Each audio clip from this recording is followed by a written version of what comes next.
Welcome back, everyone. I am going to talk today about what the heck panic disorder is.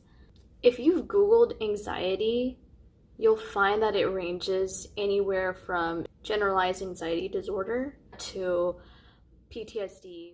According to the Mayo Clinic, panic disorder is a disorder that causes, and I'm going to quote, episodes of intense fear that triggers severe physical reactions, end quote.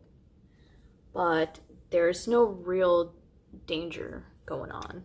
It can feel like you're experiencing like a life-threatening symptom, like a heart attack. But the reality is it can be something as simple as just regular chest pain, honestly.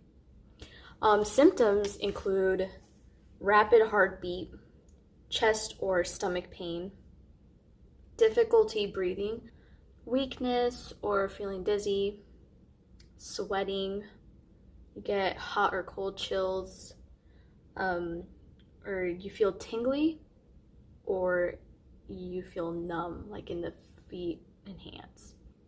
If you've watched my intro video, I briefly mentioned my experience, my very first experience with anxiety when I was like 8 or 9 years old. Right off the bat, I can check off most of these symptoms here that I had felt that day.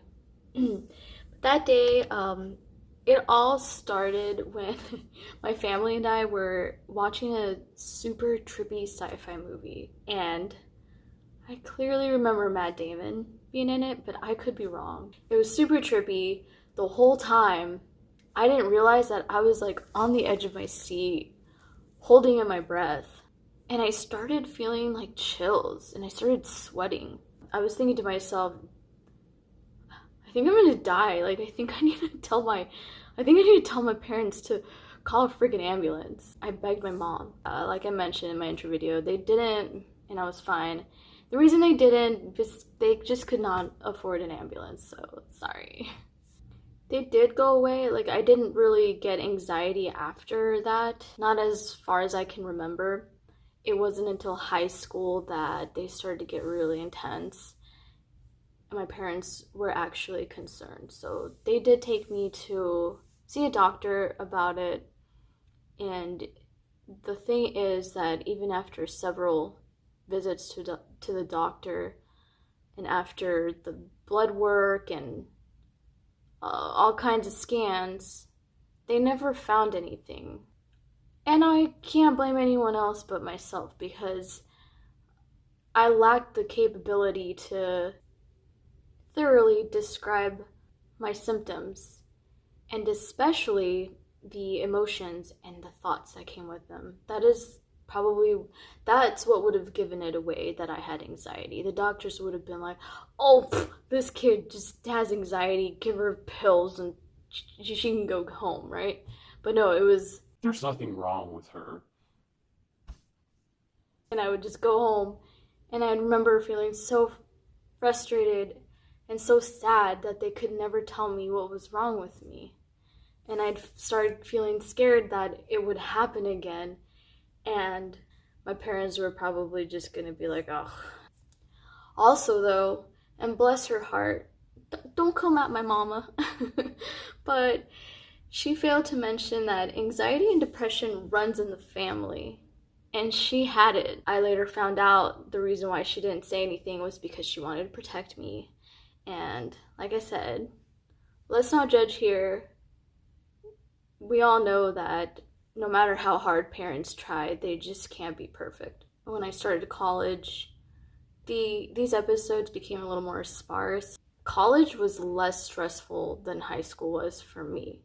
So I think that might have been the reason why I had less anxiety. However, right after I turned 26, and I remember this is when I had my first like office 9-to-5 job. That's when my anxiety like hit me hard. I started having migraines and chest pains, and I lost quite a bit of weight. I'm only 5 feet tall, and my average weight was 110. I went from 130 pounds to 98 pounds in a matter of 2 months, which I think that's pretty drastic for a person my size. My head and my skin, as weird as this sounds, felt like it was on fire all the time. Like if you touch my skin, oh my god, it would burn. And I think the last straw was when I started waking up numb. This is a serious thing, I gotta go to the hospital. Yeah, and one morning I got up and what do you know, I fell on my ass because I could not feel my legs. And that was when I told myself, all right, I gotta go to the doctor.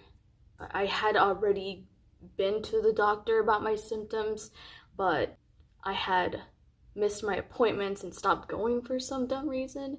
Around March of 2018, I went back and I gave my doctor my most recent symptoms with the numbness and all that. And that was when they diagnosed me with panic disorder and major depressive disorder. And they also found that I was pre-anemic because I had an iron deficiency and I also had a vitamin D deficiency. So these were things that were fixed by just driving to CVS, picking up some vitamins. I started exercising a little more and eating a little better. That alone should have just caused mild to kind of serious symptoms, but I had gone so long without treating it properly. On top of that, I let my negative thoughts take over. So this is what made my symptoms more severe than they should have been. After I was diagnosed and I started taking vitamins and making those changes, literally 3 months later, the symptoms disappeared, and I did it without medication. I got a little ahead of myself here. I started talking about a video I haven't even filmed. It's a video I want to do on treating my anxiety with medication versus treating it without. I am planning on filming it within the next week or so. I will definitely give you a heads up when that's coming up or when that's uploaded. Thanks for your patience as my channel picks up momentum. Treating anxiety if you can. If you're able to treat it without medication, I'm all for it. However, when it gets to the point where you have no control anymore, that's when you got to start making decisions. Panic disorder is no joke. Or if you hesitate to treat it for whatever reason, it can become pretty debilitating, like really quick. We want to avoid it spinning out of control. We want to be in control. For me, though, that was not easy, and it took, it's been 3 years, and I feel like it has taken that long to finally gain back control of my... Sorry. I don't know what's with the ruckus outside. Yeah, I had to learn the hard way. I had to, most of the time, I was on my own. And everyone has a different way of coping with anxiety and or depression. But I think one thing that could be true for all of us is our minds are a very powerful tool, a very powerful thing. You've heard the phrase, abs are made in the kitchen. I know you have. Gaining or having control of your anxiety begins up here in the noggin. I really had to train my mind to keep anxiety and depression in the corner while I enjoy having control of my life. And I know that anxiety and depression is a lifelong thing. The last anxiety attack I had, even though it's been a while, it's not going to be my last. The harsh reality is I might get another one, but I know it sure as hell is not going to send me to the ER. So bring it. That's what I got to say to anxiety. that's it for today. Thank you so much for watching. Don't forget, try and be positive every day of your life. You just do your best to keep smiling.